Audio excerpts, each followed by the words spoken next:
Hare Krishna, bienvenidos a todos. Continuando con la lectura del Srila Prabhupada Lilamrita, capítulo 9, un residente de Vrindavana. Estaba escribiendo solo en Vrindavana. Mi hermano espiritual intentaba convencerme: Bhaktivedanta Prabhu, debes hacerlo. Sin aceptar la orden de vida de renuncia, nadie puede volverse un predicador. Así insistía. No era él quien lo hacía, sino mi maestro espiritual. Quería que me volviera predicador, de modo que forzaba a través de este hermano. Acepta. Entonces con desgano acepté. Srila Prabhupada. Los vagones de pasajeros que estaban detrás de la locomotora se movieron hacia adelante casi en silencio.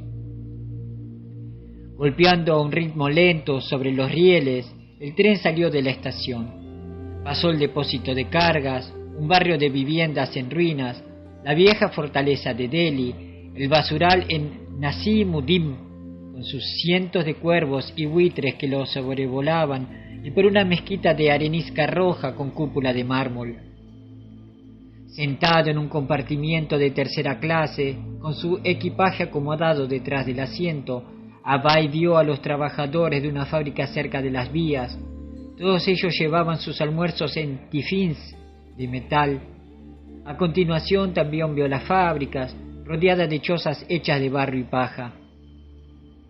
Pasó los techos de paja, las carpas de lona y los fuegos hechos con excremento de vaca que humeaban en el aire matutino. Las altas chimeneas de la usina eléctrica de Indraprastha despedían un humo diferente y salían nubes negras de hollín hacia atrás desde la locomotora. Vio flores silvestres rojas y violetas en los arbustos de zarzamora a los costados de los rieles. Más allá vio el camino a Mathura con kikares, pequeños árboles espinosos, desprovistos de frutos a cada lado. Se trataba del tren matutino hacia Agra. Había pocos pasajeros. Abhay iría hasta Mathura y luego viajaría en tanga hasta Vrindavana. Había viajado mucho en el ferrocarril de la India, especialmente entre las décadas de 1920 y 1940, cuando iba por negocios a Bengala, Punjab, Uttar Pradesh, Maharashtra y Andhra Pradesh. Había estado en Vrindavana varias veces. Recordaba que en su infancia había mirado los horarios del tren. Ese había sido el primer lugar que había querido visitar. Su primer viaje en 1925 fue solo un breve peregrinaje mientras estaba en la cercana Agra por negocios. Luego, en 1932, Srila Bhaktisiddhanta Sarasvati había estado en Vrindavana, donde había llevado a cabo un parikrama. Esa había sido una visita memorable.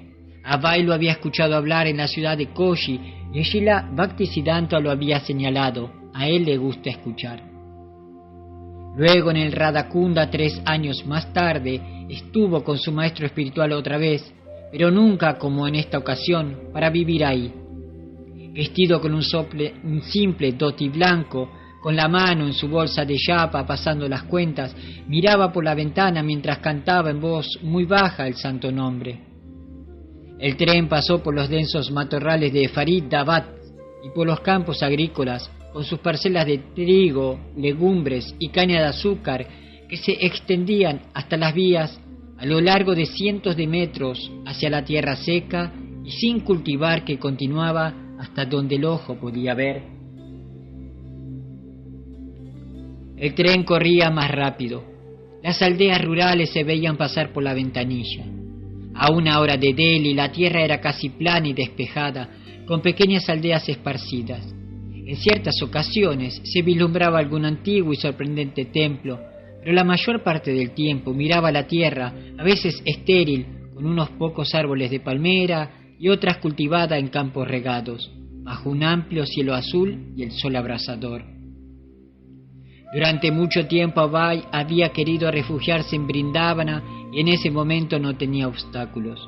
Su propósito seguía siendo el mismo: escribir de vuelta al Supremo y llevarla al impresor en Delhi quincenalmente. Mientras podía solventar sus viajes, volvía a Delhi para distribuir de vuelta al Supremo, pero vivía en Vrindavana, que era su refugio. Tenía en la mente la habitación del templo de Vamshi Gopalaji, cerca de Keshigata, una habitación en la terraza que tenía una vista de casi todo Vrindavana. Desde su visita en 1953 se había mantenido en contacto con el administrador del templo. Al mudarse a Vrindavana estaba siguiendo a sus predecesores, Srila Bhaktisiddhanta Sarasvati y Bhaktivinoda Thakura.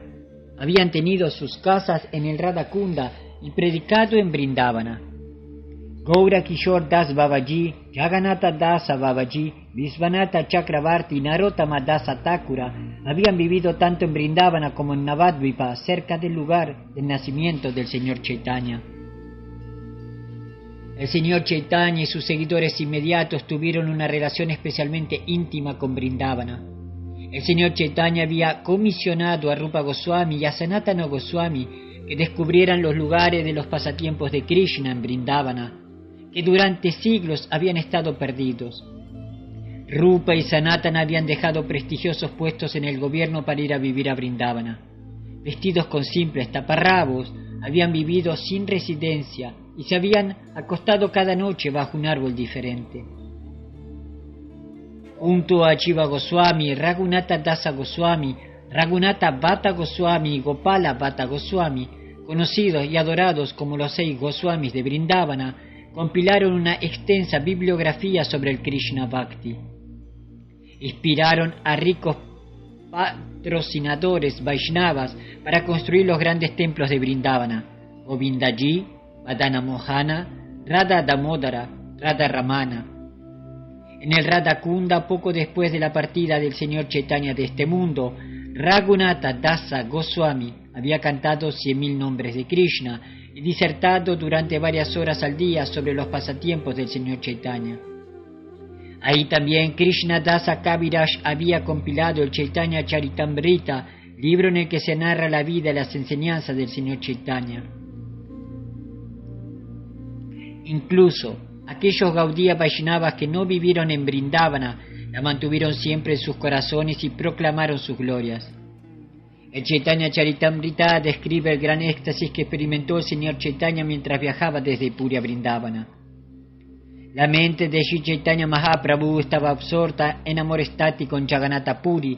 Sin embargo, cuando iba en camino hacia Vrindavana, ese amor se incrementó 100 veces. El amor estático del Señor aumentó 1000 veces cuando visitó Mathura y se intensificó 100.000 veces cuando paseó por los bosques de Vrindavana. Cuando Sri Chaitanya Mahaprabhu estaba en alguna otra parte, el mismo nombre de Vrindavana era suficiente para incrementar su amor estático. Cuando él viajaba por los bosques de Vrindavana, su mente estaba absorta en gran amor estático día y noche. Comía y tomaba un baño simplemente por costumbre. Vrindavana es la manifestación terrenal de la eterna morada espiritual del Señor Krishna, descrita por el Señor mismo en el Bhagavad Gita 8.20. Existe otra naturaleza que es eterna y trascendental a la materia manifestada y no manifestada. Nunca es aniquilada, es el destino supremo. Cuando uno llega allí nunca regresa. Esa es mi morada suprema. Los pasatiempos de Krishna de eternidad, bienaventuranza y conocimiento y su morada, Goloka Vrindavana, se describen en numerosos escritos védicos. Yo adoro a Govinda, el Señor primordial, el primer primogenitor que cuida las vacas y que concede todos los deseos en moradas construidas con gemas espirituales. Allí, donde Él está rodeado por millones de árboles de los deseos y siempre servido con gran reverencia y afecto por cientos y miles de Lakshmis o Gopis, Sri Brahma Samhita 5.29. Aunque la morada del Señor Krishna, Goloka Vrindavana, está mucho más allá del mundo material, cuando Krishna viene a la tierra muestra su morada eterna, la Vrindavana de la India. Esa extensión de 110 kilómetros cuadrados en el norte del país es idéntica a la del mundo eterno en el cielo espiritual. Vivir y morir en Vrindavana garantiza el traslado de los devotos al eterno mundo espiritual. Vrindavana es la manifestación terrenal de la eterna morada espiritual del Señor Krishna, descrita por el Señor mismo en el Bhagavad Gita 8.20. Existe otra naturaleza que es eterna y trascendental a la materia manifestada y no manifestada. Nunca es aniquilada, es el destino supremo. Cuando uno llega allí nunca regresa. Esa es mi morada suprema. Los pasatiempos de Krishna de eternidad, bienaventuranza y conocimiento y su morada Goloka Vrindavana se describen en numerosos escritos védicos. Yo adoro a Govinda, el Señor primordial, el primer primogenitor que cuida las vacas y que concede todos los deseos en moradas construidas con gemas espirituales. Allí, donde Él está rodeado por millones de árboles de los deseos y siempre servido con gran reverencia y afecto por cientos y miles de Lakshmis o Gopis, Sri Brahma Samhita 5.29. Aunque la morada del Señor Krishna, Goloka Vrindavana, está mucho más allá del mundo material, cuando Krishna viene a la tierra muestra su morada eterna, la Vrindavana de la India. Esa extensión de 110 kilómetros cuadrados en el norte del país es idéntica a la del mundo eterno en el cielo espiritual. Vivir y morir en Vrindavana garantiza el traslado de los devotos al eterno mundo espiritual. Los que residen en ella, incluso los animales, son elevados. Al final de la vida ellos se trasladarán a Goloka Vrindavana. El señor Brahma, por lo tanto, oró para poder nacer como un montón de pasto en las afueras de Vrindavana, para que estos devotos puros lo purificaran con el polvo de sus pies. Los Yastras Vaishnavas declaran que incluso por solo una breve visita a Vrindavana, uno puede comprender al Señor Supremo en su corazón. El Chaitanya Charitamrita declara: al igual que el cuerpo trascendental del Señor Krishna, Gokula lo penetra todo, infinita y suprema. Se expande lo mismo hacia arriba que hacia abajo, sin ninguna restricción. Esa morada se manifiesta en el mundo material por la voluntad del Señor Krishna. Es idéntica a la Gokula original, no son dos lugares diferentes.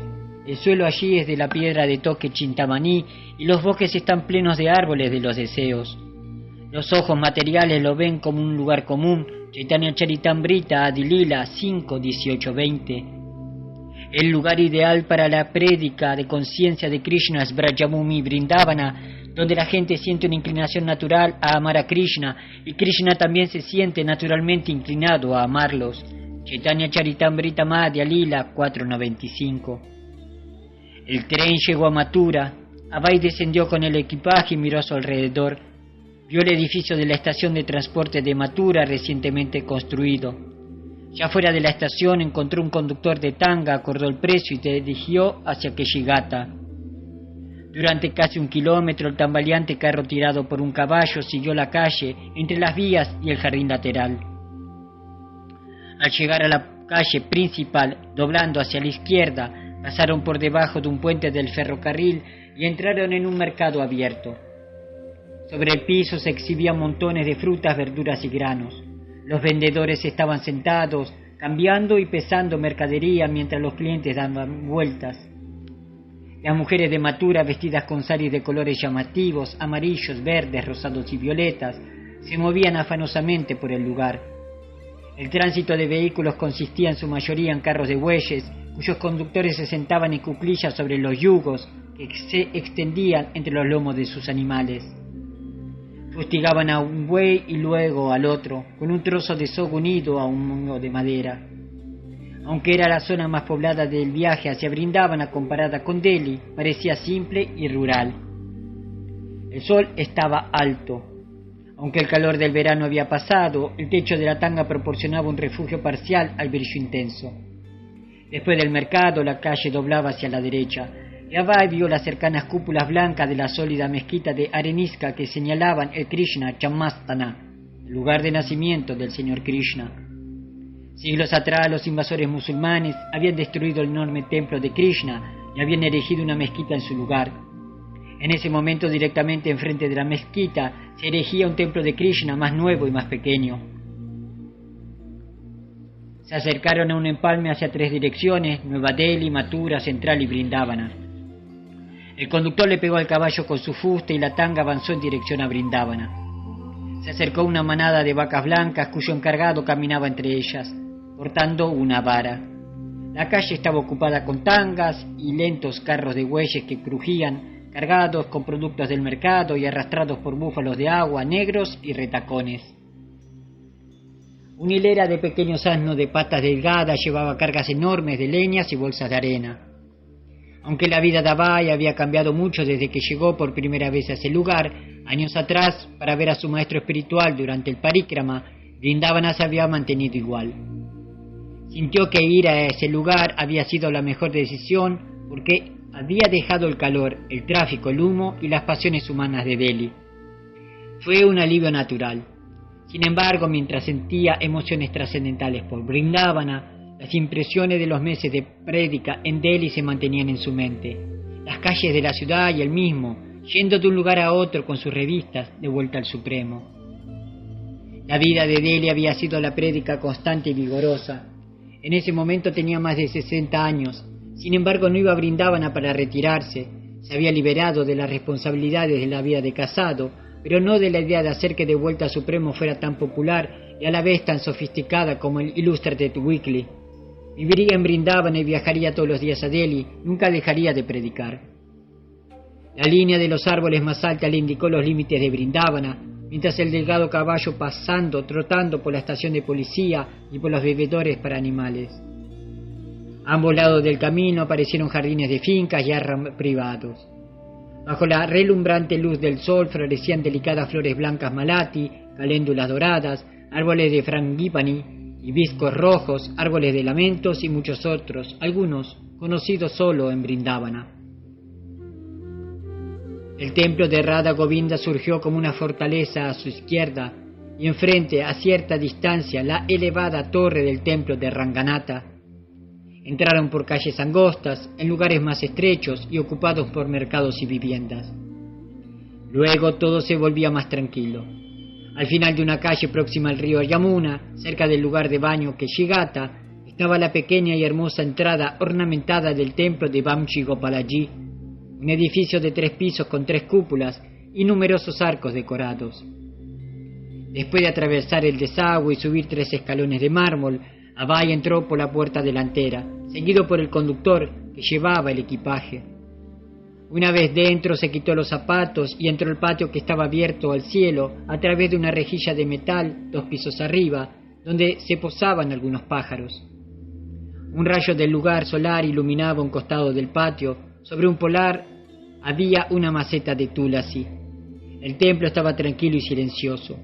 Junto al patio estaba la habitación de la deidad. Sus puertas estaban cerradas. La habitación de Abai era la única que estaba situada en la terraza. Era pequeña, con puertas dobles angostas y ventanas con barrotes. Sentados en el techo del apartamento había monos con sus pequeñas crías. Todos ellos miraban sin perturbarse. Justo fuera de la puerta, una pirámide de cemento de 60 centímetros de altura indicaba que el templo de la deidad estaba debajo. Abai entró en la habitación. A través de las ventanas con barrotes vio el palacio del Keshigata, la venerable torre del templo de Gopinatha y más allá la vastedad, el río llano, las orillas verdes y el cielo. Después de familiarizar a Abai con los detalles de la habitación, el pequeño calentador de querosén, la cuerda y el balde para recoger agua para el baño desde el pozo hasta el techo, Gopal elaboró meticulosamente un contrato de alquiler sellado por el gobierno.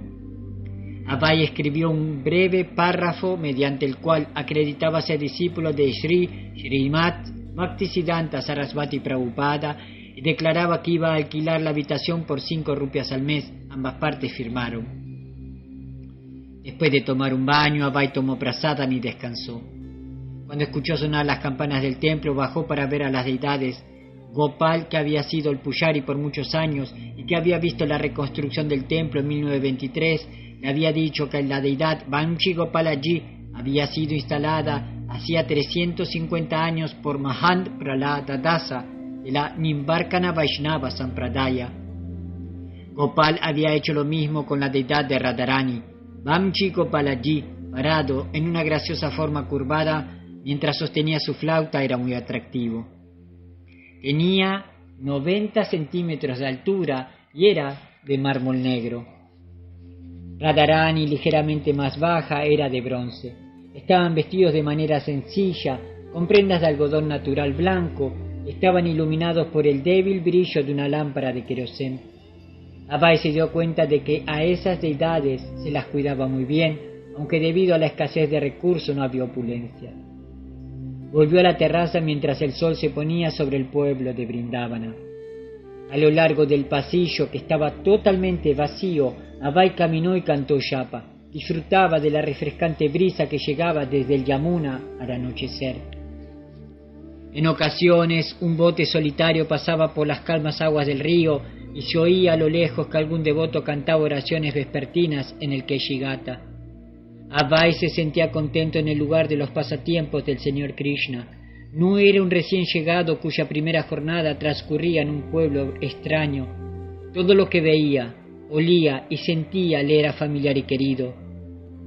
Así como Brindávana era la morada de Krishna, Abai era el sirviente de Krishna, el sirviente de los 6 Goswamis, el sirviente de su maestro espiritual. Se sentía como en casa.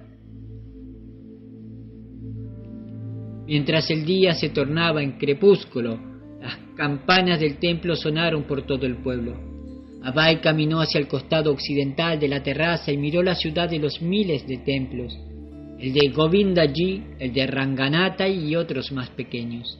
En todos se estaba celebrando el Sandhya Arati y el Kirtana en glorificación al Señor Krishna.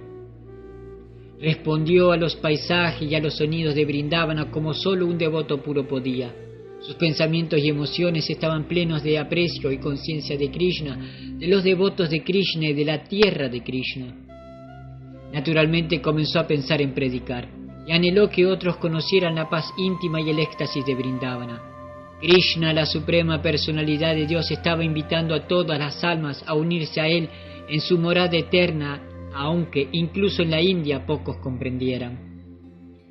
Fuera de la India la gente no conocía nada de Brindávana, ni del Yamuna, ni de lo que significaba estaba libre de deseos materiales.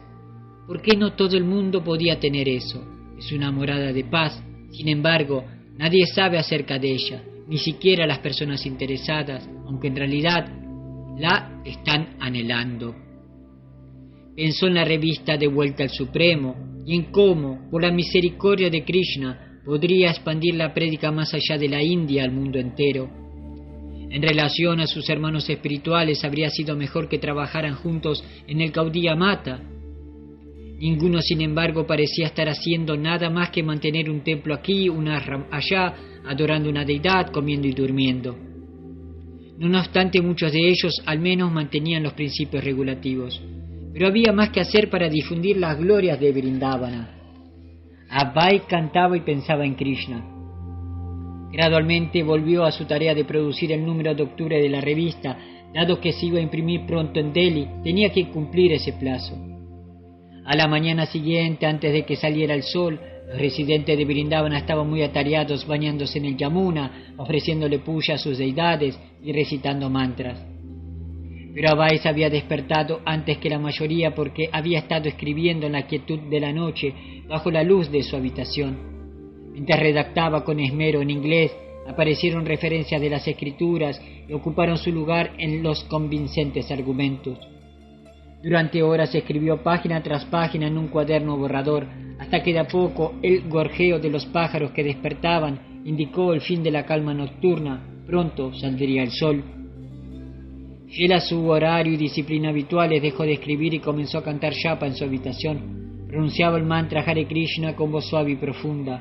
Antes de que se vislumbraran las primeras luces del día, antes de que el río fuera visible, unos pocos Babaji recitaban oraciones mientras caminaban por las calles en dirección al Yamuna. A las 4 de la mañana los gongs y las campanas de templos anunciaban por toda la ciudad el Mangal Arati de la deidad. Abai continuó cantando durante otra hora. A continuación se preparó para bañarse. Hizo descender el balde mediante su larga cuerda y jaló el agua hacia arriba. Ya había aclarado cuando salió con su bolsa de cuentas alrededor del cuello y algunos ejemplares de la revista en mano. Dobló a la derecha por la puerta del templo, caminó por el sendero estrecho y sinuoso y pasó por unos sucios callejones que se entrelazaban formando una red. No había negocios en la zona, solo edificios silenciosos, muchos de ellos de cientos de años de antigüedad. El vecindario era sereno. Detrás de unas persianas cerradas, alguien tocaba un instrumento de madera y cantaba Hare Krishna suavemente. En un cruce de caminos donde unas mujeres de tez oscuras llenaban con agua unas vasijas de bronce en un pozo, Abai giró a la izquierda hacia una calle en la que uno a continuación del otro se alineaban los recibidores pequeños y abiertos. A ambos lados veía arquitectura ornamentada como los templos, una entrada señalada por 2 leones de piedra y otra por un elefante esculpido con dientes semejantes a los de un tigre. Una pared de ladrillo y barro se desmoronaba por su antigüedad. Pronto Abai llegó al templo de Radha Ramana, establecido casi 500 años atrás por Gopala Bhatta Goswami, uno de los principales seguidores del señor Chaitanya. Aquí los residentes de Vrindavana iban y venían de acuerdo con sus votos y se apegaban a un horario estricto que no les permitía ni un momento de demora en sus visitas diarias a los diversos templos. Entró y se quedó entre un grupo de adoradores mientras observaba a la deidad de Krishna, Radha Ramana. El aspecto de la deidad era de su verdadera opulencia. Con sus guirnaldas y flores frescas y su encantadora forma negra adornada con sedas brillantes y joyas. Sabiendo que los sacerdotes de Radha Ramana eran respetados eruditos en sánscrito, algunos de los cuales también leían en inglés, Abai había llevado consigo unos ejemplares de la revista. Se encontró con Vishvambara Goswami, un joven sacerdote de unos 30 años, quien después de la muerte de su padre había dejado la práctica de la abogacía y se había ocupado de una parte de la administración del templo. Este estaba funcionando bajo un sistema de Goswamis de casta, y entonces durante 500 años los antepasados de Vishvambara se habían hecho cargo de él. Aunque Vishvambara había conocido a muchos sadhus, quedó inmediatamente impresionado por el comportamiento gentil y humilde de Abai. Aceptó los ejemplares de la revista, se sentó y habló con él. Abai continuó por los sinuosos senderos de Vrindavana para visitar otro templo, Radha Damodara.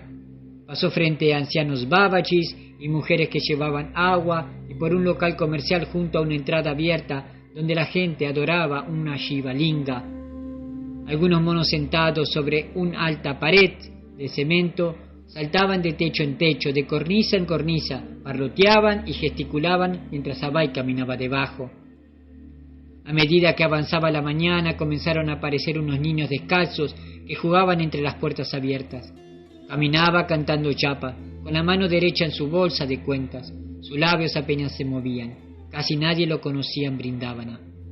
Como caballero bengalí, culto y ya mayor, no tenía una apariencia inusual. Era un babu religioso en un pueblo completamente dedicado a la religión. Abai visitaba con regularidad los templos importantes de Vrindavana. Luego salía de compras y regresaba a su habitación alrededor de las 11 con verduras para cocinar. Preparaba arroz, papas y a veces sabji, utilizando un calentador de querosén y una olla de 3 pisos. También cocinaba chapatis. Comía solamente al mediodía y por las noches tomaba una taza de leche. Cuando no tenía tiempo para cocinar, tomaba el prasadam de la deidad. Después del almuerzo descansaba durante 15 minutos y luego escribía. Rara vez recibía visitas, sino que se quedaba solo escribiendo. Justo antes de la puesta del sol, salía otra vez a visitar templos.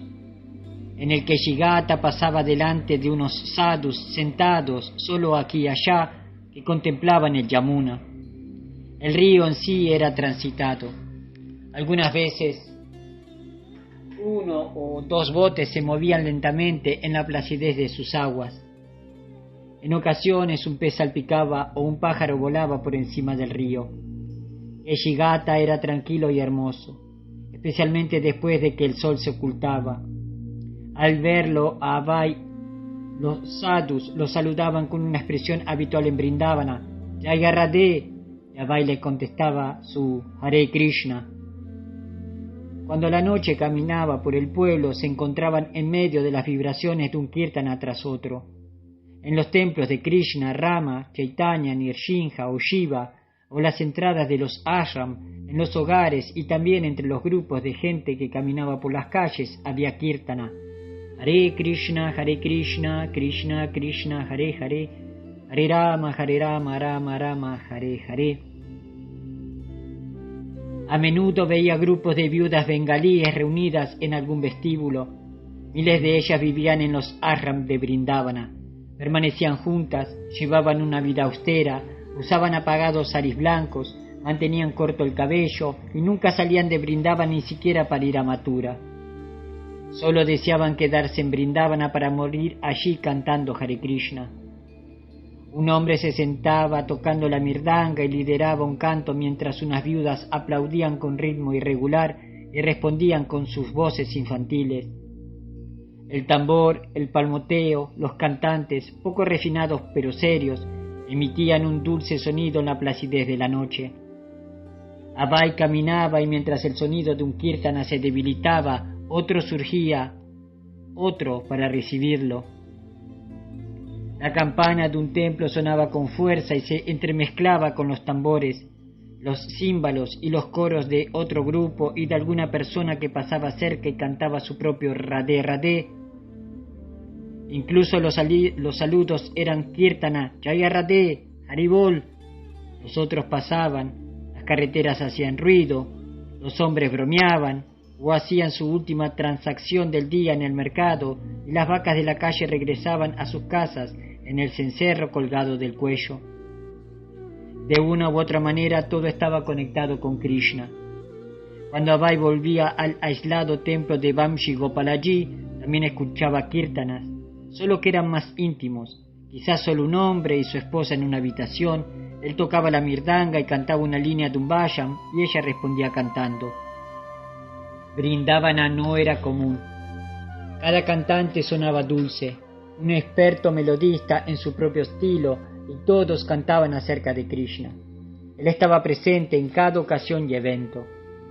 Srila Prabhupada evoca: nadie puede comprender las glorias de Krishna, de igual manera nadie puede comprender a Vrindavana. Esta tierra tiene una potencia infinita. Cuando uno llega a ella, todavía encuentra esa ilimitada potencia de atmósfera espiritual. Allí se ven a muchos santos y sabios que todavía veneran el Vrindavana Dham. Así como el Señor Krishna es digno de adoración, del mismo modo su lugar Vrindavana es igual a Krishna, también es digno de adoración. Viajar todos los días hacía difícil. Tomaba el tren de la mañana a Delhi y como no tenía dónde alojarse volvía a Vrindavana la misma noche. Este régimen no le dejaba mucho tiempo en Delhi y era costoso. Primero se había alojado en la casa del señor Gupta, un caballero piadoso que estudiaba el Gita con regularidad y le facilitaba a los sadhus de un lugar para quedarse. Abai le había explicado acerca de la revista y de sus deseos de predicar en Occidente. Había sido un buen acuerdo, y Abai se había limitado a escribir, pero con el tiempo otro sadhu tomó la habitación. A pesar de sus mínimos gastos personales, le era difícil recaudar las suficientes donaciones para sufragar los viajes, la imprenta y los gastos de correo. Entregar ejemplares de la revista no era difícil y lo estaba haciendo en Vrindavana. Sin embargo, trabajar solo en la redacción, corrección, venta y solicitud de donativos era demasiado. El impresor, el señor Jaim, se preguntaba sorprendido por qué una persona se pondría a sí misma en tales dificultades al hacer imprimir un periódico que no podía pagar. Srila Prabhupada rememora: trabajé para de vuelta al Supremo día y noche. En el comienzo, cuando estaba casado, no me preocupaba si alguien pagaba o no. Acostumbraba a distribuir libremente.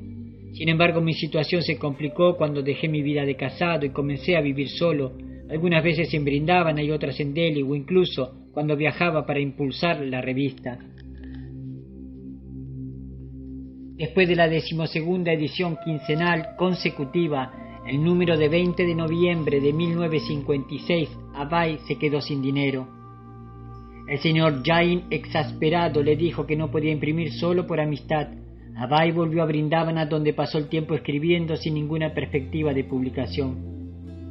La gente no estaba interesada en volverse consciente de Krishna porque no tenía tiempo. como consecuencia, de vuelta al Supremo, había fracasado financieramente. Ciertos sadhus de la India eran famosos e influyentes, pero Abai no estaba entre ellos. Por supuesto, la intransigente prédica que había aprendido de su maestro espiritual, la técnica del hacha, a través de la cual criticaba abiertamente a venerados políticos y hombres santos, no le permitía ganar favoritismo ni patrocinios. No halagues, le había dicho Bhaktisiddhanta Sarasvati, di la verdad, y si Krishna está complacido entonces te irá bien. El dinero vendrá. Abai tenía fe en esto. Esa era su excepcional ventaja, la fe en su maestro espiritual. Estaba seguro de que por seguirlo recibiría sus bendiciones y la del señor Chaitanya.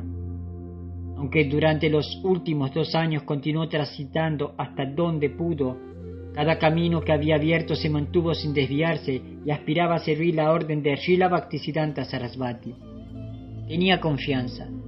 Tarde o temprano conseguiría apoyo sustancial, encontraría una audiencia favorable y se le unirían personas que desearan trabajar con sinceridad. Mientras estaba en Brindavana recibió una carta de su discípulo Acharya Prabhakar Mishra, quien le dio una idea. Acharya Prabhakar, quien estaba en Bombay trabajando como secretario del departamento de sánscrito en el Bharatiya Vidya Bhavan, invitó a Srila Bhaktivedanta Prabhu a que se uniera a él para predicar juntos, como lo hacían en los viejos tiempos. El director fundador del Bharatiya Vidya Bhavan era el gobernador Kamaer Mushri, el mismo cuya esposa había presionado a Abai para que abandonara el monumento a Radha en Hamsi. Acharya Prabhakar había hecho amistad con el gobernador y le insinuó a Abai que quizá él podría querer ayudarlo. De ese modo, en enero de 1957, después de asegurarle a Mahant Gopal que regresaría y que le enviaría 5 rupias al mes por su habitación, Abai viajó a Bombay. A Acharya Prabhakar le consiguió habitaciones en la residencia de la facultad y le presentó a varios eruditos y religiosos. Ellos asistieron a una conferencia dada por el gobernador Munshi. ¿Qué tiene de malo el mundo? Después Abai se acercó al gobernador y le expresó su aprecio por la charla. Sin embargo, enfatizó que era necesario formar un movimiento espiritual para advertirle a las personas que el mundo se encontraba al borde del desastre. Sin conciencia de Krishna, el trabajo del señor Munshi en el Bharatiya Vidya Bhavan sería una pérdida de tiempo. Abai habló de su interés en revivir la Liga de Devotos y sugirió que él podía trabajar en el Bharatiya Vidya Bhavan para infundir conciencia de Dios en los proyectos culturales del gobernador. El gobernador Munshi le respondió ofreciéndole un puesto como profesor honorario del Bhagavad Gita. Abai aceptó y le dio unos ejemplares de la revista y le pidió que los leyera en su tiempo libre. Como profesor honorario, Abai comenzaba cada clase con un kirtana del mantra Hare Krishna y luego daba su clase sobre el Gita. Presentaba al Señor Krishna como la suprema personalidad de Dios, sin embargo no tardó en encontrar limitaciones. Dentro del Bharatiya Vidya Bhavan encontró pocas posibilidades para revivir la Liga de Devotos. Más tarde, junto con otros miembros del Bharatiya Vidya Bhavan, asistió a la 5ª convención anual de la Academia Mundial de Sánscrito en Kurukshetra, donde 5000 años antes el Señor Krishna había hablado el Bhagavad Gita. El presidente de la India, el Dr. Rajendra Prasad, el gobernador Munshi y muchos otros eruditos y pánditas de toda la India pronunciaron discursos. Todos tenían sus propias cosas para decir, aparte de las conclusiones del Señor Krishna, así que Abai consideró que el encuentro era una pérdida de tiempo. Ya que no estaba designado para hablar, ya que los debates no devocionales sobre el Gita lo perturbaban, y ya que se dio cuenta de que, dado el carácter teórico de tal reunión, no surgía nada práctico, se fue de Kurukshetra y regresó a Brindavana. Acharya Prabhakar pronto se encontró con Abai. Mientras hablaban en su habitación en el templo de Vamshi Gopalaji, expresó otra vez su deseo de revivir la Liga de Devotos. Después de haber visto los deficientes programas culturales de Bombay y de Kurukshetra, sintió la necesidad profunda de formar una sociedad de devotos puros. Ya había muchas organizaciones culturales y religiosas. Si quería podía unirse a una, pero ¿dónde estaba esa organización a la cual podría afiliarse con entusiasmo? Solo la Liga de Devotos exponía las conclusiones del señor Chaitanya y Bhaktisiddhanta Sarasvati, prédica vigorosa por todo el mundo sobre el servicio devocional al señor Krishna, la suprema personalidad de Dios. Abhay preparó un llamado al público generoso, filósofos, modernos, líderes y religiosos, de parte de la Liga de Devotos. Las actividades de la Liga, declaró, serían publicar de vuelta al Supremo en inglés, con traducciones en muchos otros idiomas. Educar a hombres y mujeres jóvenes para predicar por todo el mundo y hacer funcionar una imprenta solo para publicar obras trascendentales. Este plan requería un estimado de 3.000 rupias al mes y apeló a que lo ayudaran. Abhay concluyó: Vrindavana es el lugar sagrado de mayor importancia y la sede central de esta liga, como consecuencia está situada aquí. Utilizando los destacados nuevos títulos profesor honorario del Gita, Bharatiya Vidya Bhavan y secretario honorario del Hari Bhavan, Abhay, con la asistencia de Acharya Prabhakar, hizo un nuevo intento de conseguir apoyo para la revista y para la Liga de Devotos. Al cabo de unos pocos días, Acharya Prabhakar volvió a su puesto en Bombay y Abhay quedó otra vez solo en Vrindavana. Amaba este lugar, aunque sin medios para publicar y predicar, no estaba contento. Si viajaba, podría ser capaz de incorporar miembros a la liga. Pensó en la cercana ciudad de Kanpur, que contaba con más de 100 fábricas grandes y muchos industriales ricos. Él ya se había reunido con algunos de ellos durante sus viajes de negocios. Decidió ir. Después de imprimir algunos formularios para la Liga de Devotos, le explicó a Maham Gopal que se iría por un par de meses. Maham se sorprendió. Mientras que la mayoría de los sadhus mayores que iban a Vrindavana permanecían allí y algunos incluso hacían votos para no irse nunca, este tranquilo Babu estaba yendo y viniendo en forma constante. Abhay predicó activamente en Kanpur. Se alojaba en diversos lugares y buscaba nuevos miembros para la liga.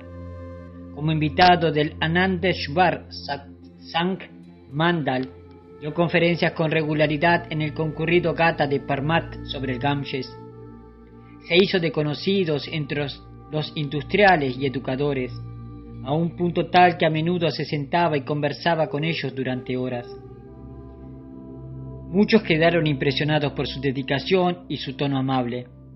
Sin embargo, la recaudación era pequeña.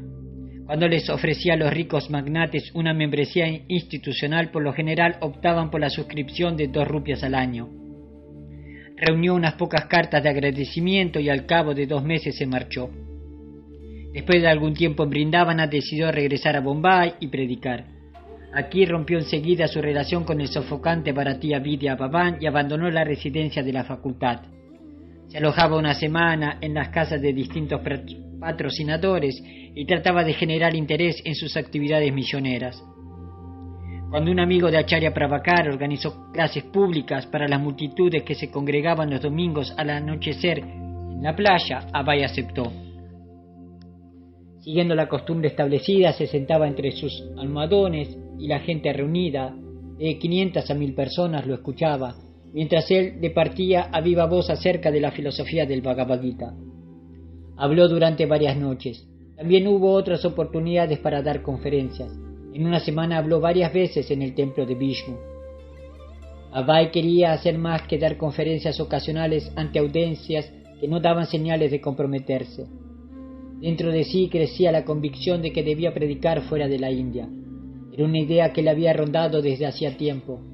La había expresado en el estatuto para la Liga de Devotos en las reuniones del monumento a Radha de Jhansi, durante sus encuentros en el Birla Mandir de Delhi y en muchas otras ocasiones.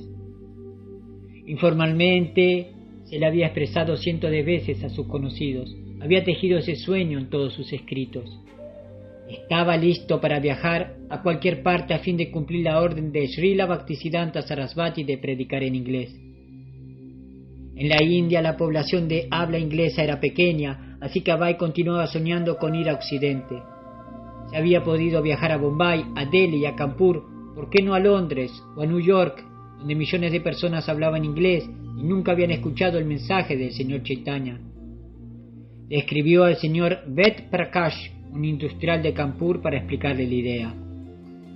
El señor Chaitanya dijo Praninam Upakaraya, es decir, por el beneficio de todos los seres vivientes interesados.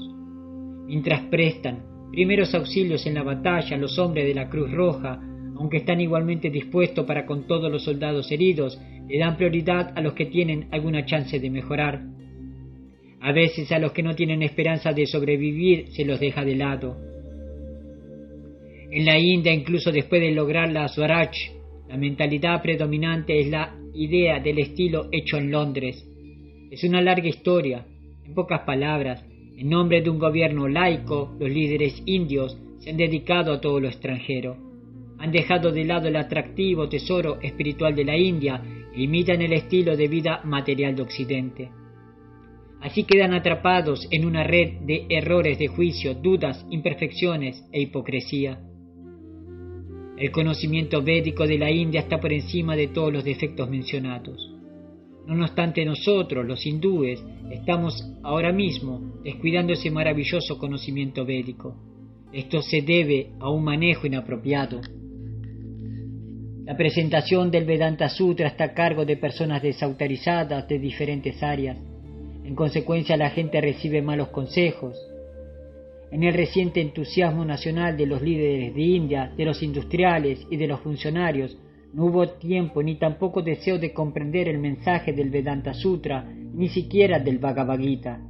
No se pueden emprender actividades humanitarias sin una guía apropiada. Así que mi idea de predicar en el extranjero es porque allí están hastiados del avance material del conocimiento. Están buscando el mensaje orientador del Vedanta Sutra o del Bhagavad Gita de una manera fidedigna.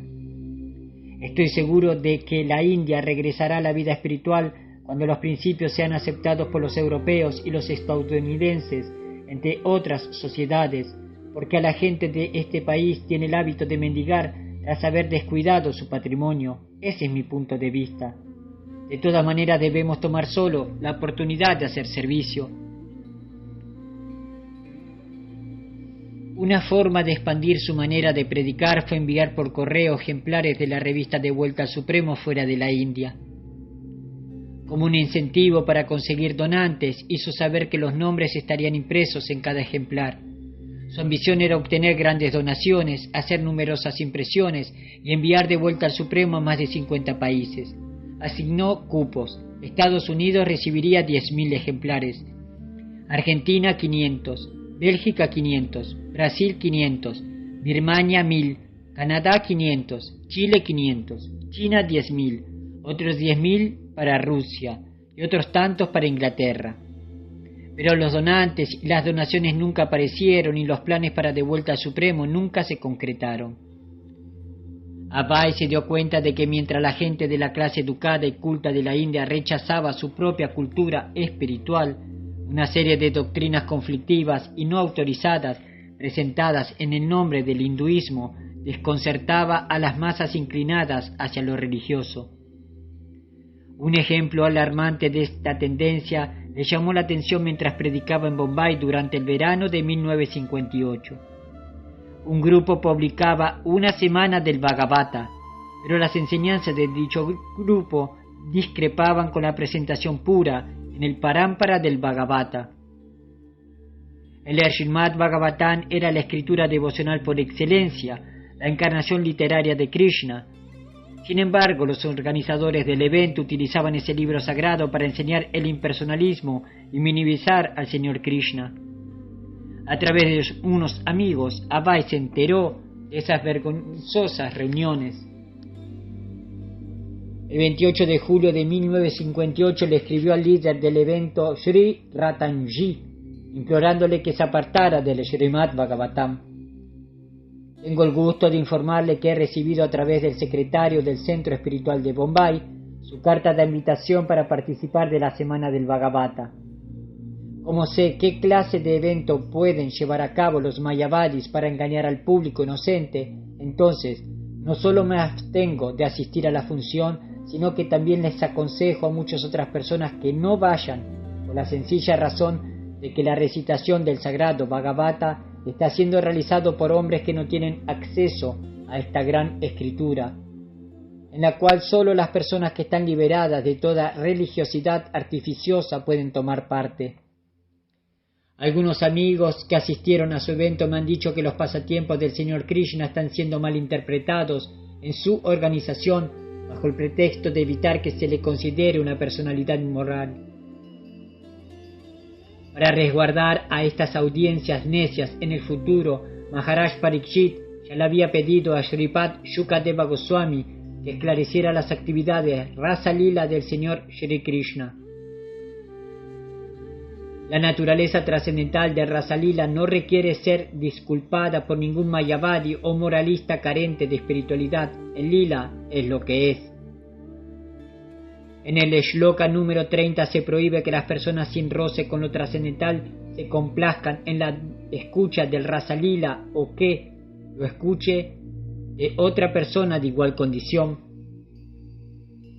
En su organización, tanto la audiencia como el orador son tales personas. Carecen de educación trascendental y el hecho de que se regodeen en el Rasa Lila por pura insensatez dará como resultado una imitación de Rudra, quien se tragó un océano de veneno.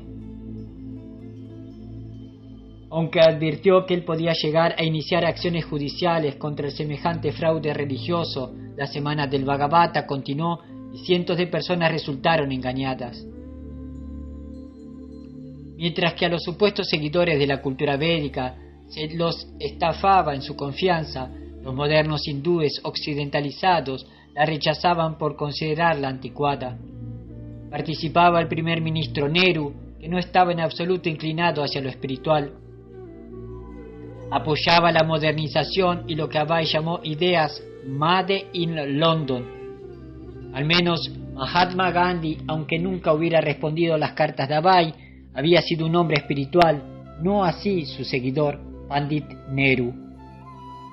Preocupado por la manera en que los líderes de la India rechazaban la herencia espiritual de su país, Abai decidió escribirle a Pandit Nehru. Seguía sin tener dónde vivir. Aún así, en agosto de 1958 le escribió una carta al primer ministro. Allí expresó sin medias tintas su convicción de que la cultura espiritual de la India no sólo debía ser revivida allí mismo, sino que también tenía que ser difundida en Occidente. Le recordó que desde la antigua Grecia hasta la era atómica, el mundo occidental había vivido solo en el materialismo y como consecuencia nunca había conocido la paz. Si Nehru continuaba en el sendero del materialismo, los únicos resultados serían el conflicto y la guerra. Por lo tanto, la India podría no perder su tiempo en imitar el estilo de vida occidental. Usted ha admitido que la posición cultural de la India es elevada. Sin embargo, al mismo tiempo quiere implementar la prosperidad material mediante el progreso científico del conocimiento. ¿Pero qué es ese conocimiento? El espiritualismo también es un conocimiento científico avanzado. El avance del conocimiento científico no puede siquiera dar prosperidad material a la gente en general. Piensa que ese carruaje sin caballos, las comunicaciones por teléfono o por radio o cualquier otra de tales comodidades efímeras de la vida pueden producir prosperidad material? No, no pueden. Prosperidad material significa que la gente tenga lo suficiente para comer y para mantener saludable el cuerpo. ¿Cree que sus planes han atraído esa prosperidad material o que la moderna civilización occidental puede implementarla? Incluso si les diera tal facilidad, los descontentos continuarán y solo cesarían cuando hubiera satisfacción espiritual en la vida. Ese es el secreto de la paz. Aún sin haber estado en Occidente, Abai expresó su convicción de que los estadounidenses e incluso los rusos anhelaban la comprensión espiritual. Ellos no estaban satisfechos solo con el adelanto material. Pandit Nehru, por lo tanto, debía ayudar a sus amigos occidentales ofreciéndoles el conocimiento espiritual de la India. Pobreza significa pobreza de conocimiento. El primer ministro Chanakya acostumbraba a vivir en una choza con techo de paja, pero gobernó la India durante el tiempo de Chandragupta. Mahatma Gandhi aceptó voluntariamente un estilo de vida humilde y fue el mentor del destino de la India. Pero ¿era un desposeído? Estaba orgulloso de su conocimiento espiritual. Por lo tanto, este conocimiento convierte a un hombre en alguien verdaderamente rico y no así un equipo de radio o un automóvil, etc. Durante la década de 1930 la familia Nehru había comprado medicamentos en la farmacia Prayak de Abai y ahora recurría a Pandit Nehru como un viejo amigo de Allahabad. Así como le había pedido a Mahatma Gandhi, también le pidió a Nehru dejar de lado sus responsabilidades políticas y como reconocido hombre de mundo, compromete el resto de tu vida en este movimiento espiritual organizado para combinar la ciencia material occidental con el camino de comprensión espiritual de la India. Tal como su carta a Gandhi, la misiva enviada a Nehru no tuvo respuesta. Entre sus antiguos contactos de Bombay estaba el señor Harbas Lal, un hacendado que una vez le había ofrecido alojamiento cuando lo necesitara. En el verano de 1958, Abai fue a buscarlo y cuando supo que estaba de viaje en Occidente, no solo por negocio sino por una misión cultural, su imaginación se aferró a la idea de un hindú ocupándose de estos asuntos en Occidente. Entonces le escribió para preguntarle por un lugar en el cual quedarse y también para presentarle su propia misión. Sabía que muchos occidentales respetaban la cultura de la India. Había escuchado de un hermano espiritual alemán que aunque los hindúes que fueron a Occidente, especialmente a Alemania, habían sido bien recibidos, en ocasiones habían sido puestos a prueba en cuanto a su conocimiento de la India. Así que Abai le aconsejó al señor Harsbar Lal enseñar la verdad más profunda de su país mientras viajaba. Creo que la gente necesita el mensaje de la India en estos tiempos difíciles, en que la bomba atómica está rondando sobre la cabeza de la humanidad. A causa de esta situación, por favor comience con las actividades para el beneficio de toda la gente de los países extranjeros, ya que usted está allí. Obviamente a Abai le habría gustado estar ahí en persona. También le recordó su promesa de facilitarle un apartamento.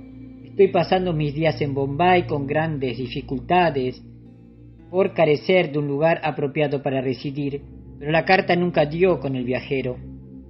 Deseando ir a Occidente tan pronto como fuera posible, Abai visitó a Kripa Sindhu, uno de los hermanos espirituales en Bombay, para pedirle que lo ayudara. Kripa Sindhu recuerda: vino a mi casa y me pidió que lo ayudara para ir a Estados Unidos. Me dio algunos ejemplares de la revista que podría mostrar a la gente para pedir ayuda en su nombre. Traté de hacer algo en relación con este pedido. Se lo presenté a Hemraj Khandalwala, un importante industrial. También fui a la reunión. Los tres nos sentamos y le dije al hombre que Abai deseaba ir a Occidente, que era un buen devoto, que estaba escribiendo y que hacía muchas cosas. Sin embargo, por alguna razón, el hombre no ayudó. Kripa Sindhu le contó a Abai que el Gaudiya Mata de Bombay en ocasiones había sido apoyado por una piadosa magnate de negocios, la señora Sumati Morarji, directora de la línea de barcos Scindia. Abai trató de verla, pero no pudo. Sin embargo, se reunió con uno de sus empleados, el administrador suplente de la compañía Scindia, quien lo escuchó y para su sorpresa respondió con generosidad.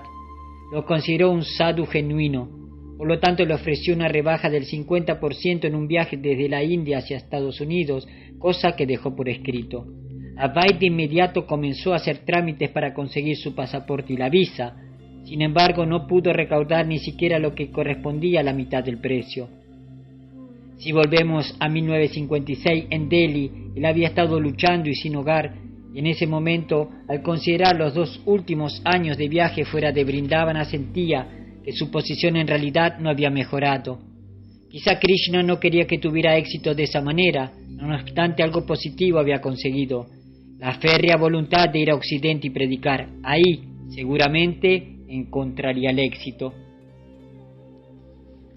Solo y pobre, Abai regresó a Vrindavana.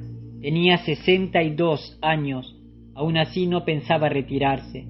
Más que nunca su ánimo era reflexivo y de renuncia, debido a que poca gente lo conocía y a que deseaba escribir, se mantuvo apartado. Como residente de Vrindavana disfrutó de una profunda paz. Desde su ventana veía que el sagrado Yamuna le ofrecía un pacífico panorama solo para él. El vecindario del Keshigata era tranquilo, aunque Antes de la salida del sol, oía a unos pocos devotos bañarse y cantar. Cuando había luna llena, el río parecía una joya fresca y resplandeciente.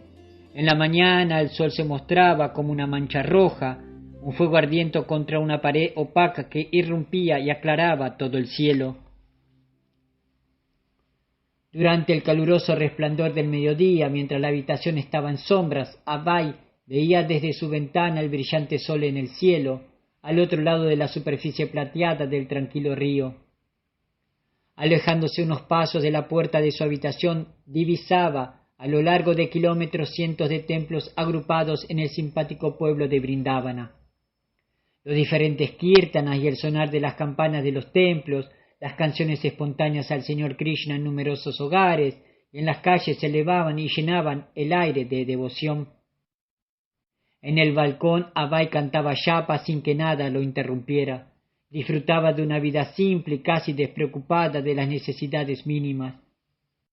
Unas pocas horas de descanso por la noche, un poco de prazada en el mediodía y ropa muy sencilla.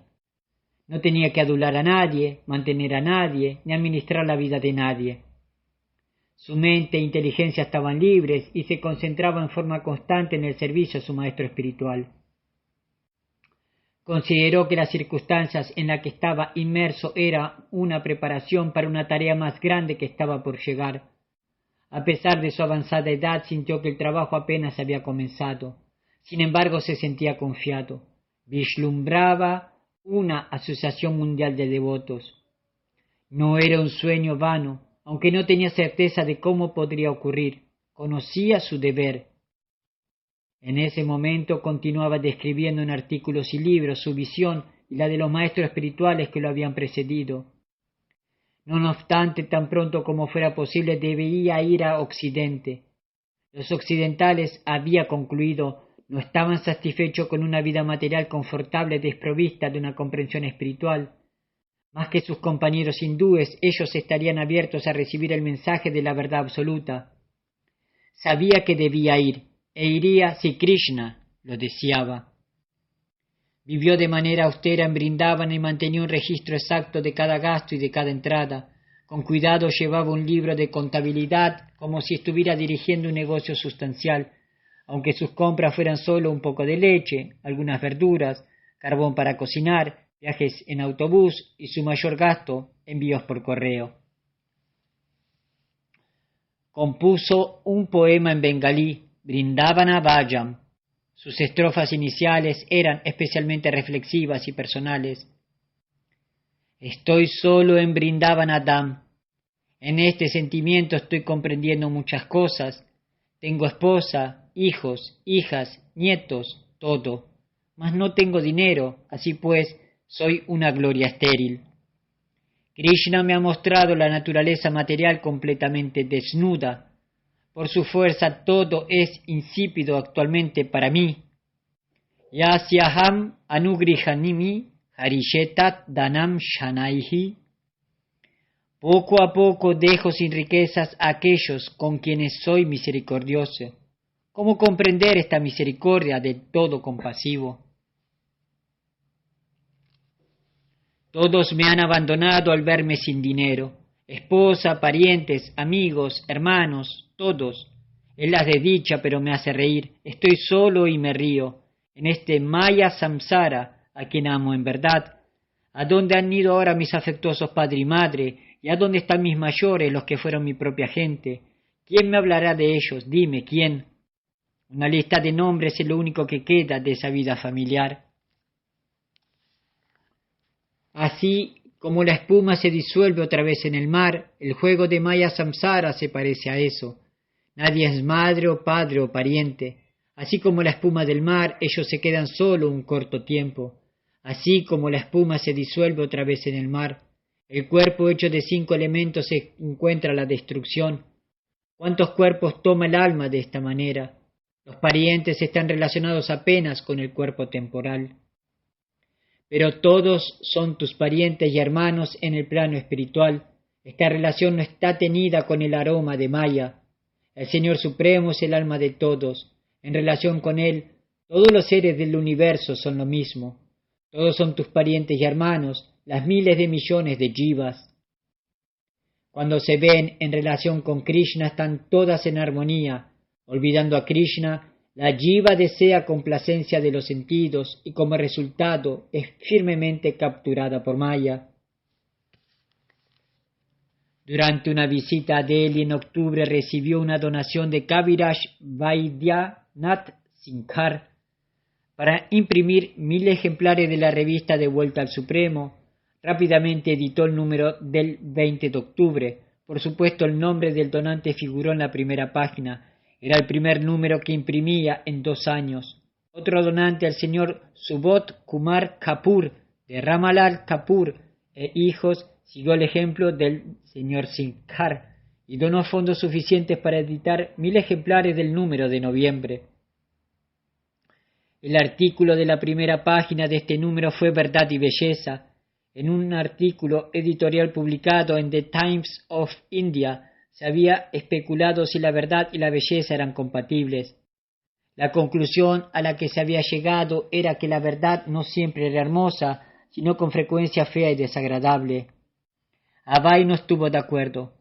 La verdad es tan hermosa que muchos sabios santos y devotos han dejado todo por la verdad, pero nosotros estamos habituados a amar lo que no verdadero desde tiempos inmemoriales en nombre de la verdad.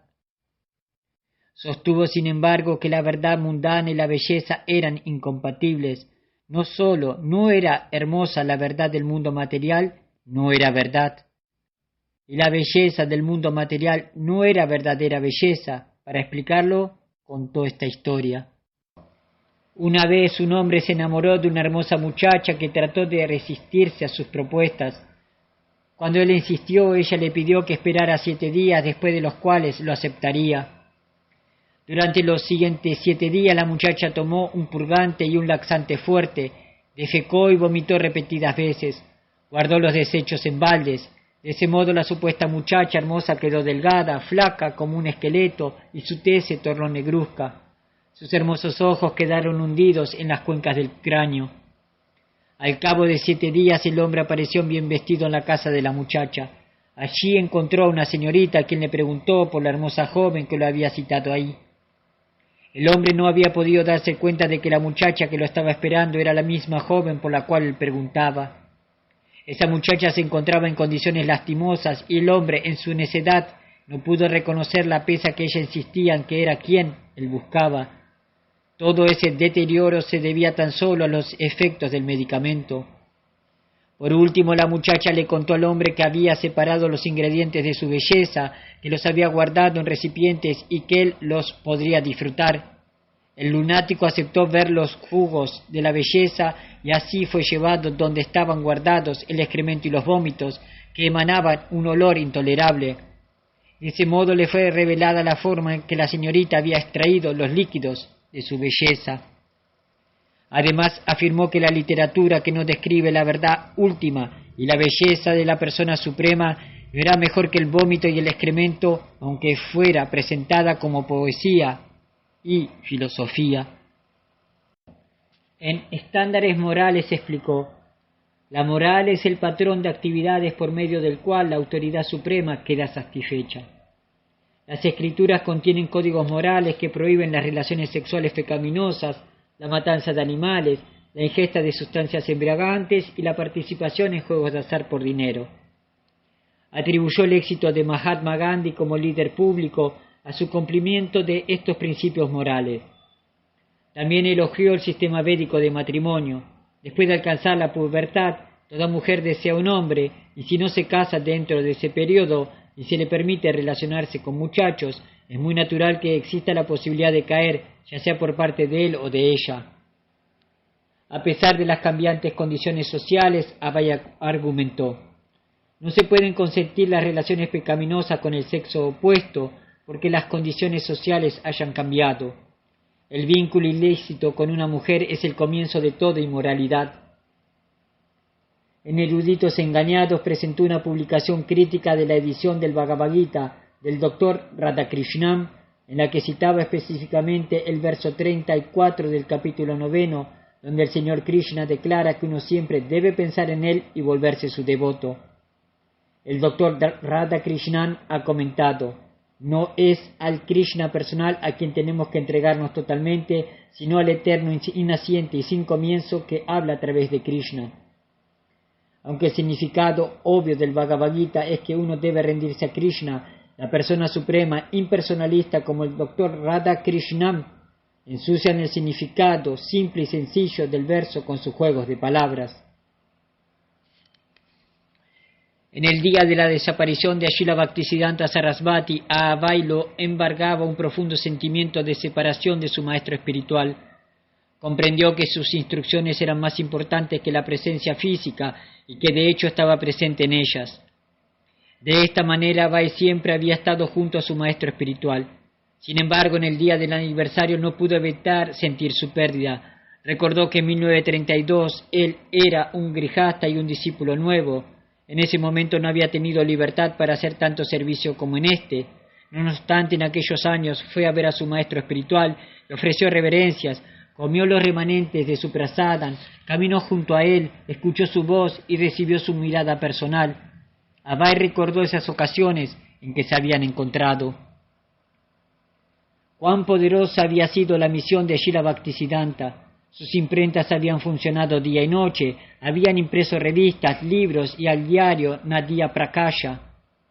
Europa había sido un nuevo y prometedor campo de prédica. Srila Bhaktisiddhanta Sarasvati Thakura, al timón del Gaudiya Mata, había entrado en batalla contra las fuerzas de Maya y había hecho que todos sus discípulos estuvieran libres de temor. Abai siempre había estado ansioso por servir a su maestro espiritual dentro del Gaudiya Mata de Calcuta, pero nunca le había resultado claro cómo lo haría hasta recibir la última carta de Srila Bhaktisiddhanta Sarasvati. Rememoró los más de 20 años que habían transcurrido desde su desaparición. El Gaudiya Mata había sido destruido por sus líderes y los demás discípulos se habían dispersado como hojas en una tormenta. Fue una pérdida indescriptible. Era una vieja historia la forma en que los grandes sannyasis habían desestimado las instrucciones de su maestro espiritual y se habían dedicado a las intrigas, las disputas y los litigios. Entre facciones violentas y líderes falsos que declaraban ser el acharya mundial, ¿qué facción había estado en lo correcto? Ninguna. Ambas habían estado equivocadas porque el Gaudiya Mata se había desintegrado. En ese punto había docenas de pequeñas matas y no había una verdadera prédica como antes, cuando el Shinja Guru había provocado miedo en los mayavadis y había dirigido un ejército de predicadores jóvenes y poderosos que marchaban por toda la India y por el mundo entero. La principal víctima sufriente por la disolución del Gaudiya Mata era la gente, los no devotos, que tenían poca esperanza de ser liberados de los embates de Maya. Srila Bhaktisiddhanta Sarasvati había comenzado una revolución espiritual, pero esa revolución había sido sofocada por Maya. Las partículas aisladas del Gaudiya Mata se habían establecido tranquilamente como unidades autosatisfechas, cerradas, sin fuerza ni poder, y era la gente la que sufría. Buscó a tientas recuerdos de su maestro espiritual. Se sentía seguro de que su propia relación con Srila Bhaktisiddhanta Sarasvati estaba intacta y continuaba. No obstante, se sentía desamparado. Había proseguido con la orden de predicar en inglés. Sin embargo, sin su presencia física se sentía pequeño y muy solo. En momentos como este se cuestionaba la decisión de haber dejado a su familia y los negocios. Srila Prabhupada, tú siempre eres compasivo con las almas jivas sufrientes. En tu ausencia solo veo abatimiento. Cuán limitado océano de misericordia que corta una ilusión. Nityananda distribuyó un océano de amor por Dios. El Yati Gosai detuvo la corriente. Viniendo tú mismo, Señor, develaste esta ilusión. Así que una vez más todos estaban inmersos en la inundación de amor. Incluso alguien tan caído, insignificante y pecaminoso como yo, por la fuerza de la orden del Señor Chaitanya enviaste a todos tus sirvientes de puerta en puerta como gurus. Había prédica por todas partes, desde el océano hasta los Himalayas. Ahora en tu ausencia todo está en la oscuridad. Oh Srila Prabhupada, siempre eres compasivo con las sufrientes almas jivas. En tu ausencia solo veo abatimiento. De la misma manera en que Advaita Prabhu trajo al señor Gaura Oro Bhaktivinoda, su entusiasmo te trajo a ti, por la fuerza de tu entusiasmo tú viniste e hiciste que todos entendieran que la India es una tierra sagrada. El que nace en la tierra de Bharata debe perfeccionar su vida y luego predicarle a otros. Predicaste el mensaje del Mahamantra por todas partes. Ahora en tu ausencia, Señor, todo es oscuridad. Tu océano de compasión ha sido detenido nuevamente. Esta lanza de gran pesar ha atravesado mi corazón. Sin el mensaje del Señor Chaitanya solo hay confusión. Ante esto los Vaishnavas sienten punzadas de separación. Las almas condicionadas están en la oscuridad una vez más. Ellas buscan paz, pero están muriendo en un océano de ansiedad. Oh Srila Prabhupada, tú eres compasivo con las sufrientes almas jivas. En tu ausencia solo veo abatimiento. La visión de Abai era sombría. La era dorada de predicar lo que había florecido en los días de Srila Bhaktisiddhanta Sarasvati ya no existía. Por la influencia de Maya, escribió Abai, ahora todo es oscuridad. Todas las instrucciones espirituales han sido destruidas, ahora todo ha quedado desvirtuado. Al meditar sobre esa gran personalidad que poseía el poder divino de salvar al mundo entero, Abai expresó sus sentimientos de debilidad e impotencia. Debido a quienes no están firmes en su servicio devocional, se han creado muchas otras ramas. Tu concluyente mensaje no toca el oído. Han creado... ¿Dónde conseguiste la fuerza para el movimiento de Sankirtana? ¿Cómo podría él, un pequeño niño espiritual, sobrevivir sin su padre espiritual? ¿Quién podría salvar al mundo a esa altura de las circunstancias en las que estaba mucho más oprimido que nunca antes? Srila Bhaktisiddhanta había dicho que un hombre muerto no puede predicar, solo quien tiene vida puede hacerlo. Mientras Abai y otras personas pudieran lamentar profundamente la falla del Gaudiya Mata, todavía quedaba vida y esperanza. Si todos hicieran lo correcto, es decir, salir y formar discípulos, las almas sufrientes del mundo podrían salvarse. Era inútil llorar por lo que sus hermanos espirituales habían hecho. Sin embargo, al verlo y contrariarse, Abai encontró, dentro del dolor de lo que podría haber sido una chispa inextinguible de lo que podía ser.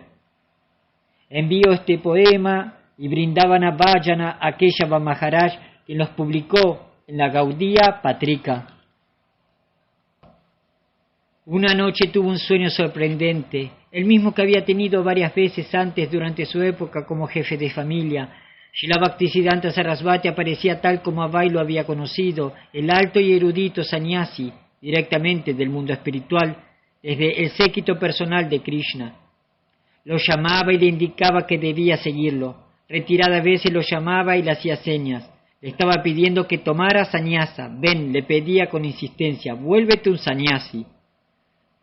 Se despertó asombrado. Pensó en esta instrucción como otro aspecto del mandato original que Srila Bhaktisiddhanta Sarasvati le había dado en su primer encuentro en Calcuta, el mismo que consolidó luego en una carta. Vuélvete un predicador en inglés y difunde la conciencia de Krishna por el mundo occidental. Sannyasa era para ese fin. De otro modo, ¿para qué su maestro espiritual le había pedido que aceptara? Pensó que le estaba diciendo, ahora acepta sannyasa y realmente será capaz de cumplir esta misión. Antes no era el momento adecuado. Reflexionó con cautela. Al aceptar sannyasa, un Vaishnava dedica su cuerpo, mente y palabras totalmente al servicio de la Suprema Personalidad de Dios y renuncia a todas las demás ocupaciones. Ya venía haciendo eso. Srila Bhaktisiddhanta Sarasvati le había ofrecido sannyasa a sus discípulos líderes para que pudieran continuar la misión. Ellos no lo hicieron. Predicar en Occidente había resultado peligroso incluso para los sannyasis más reconocidos del Gaudiya Mata.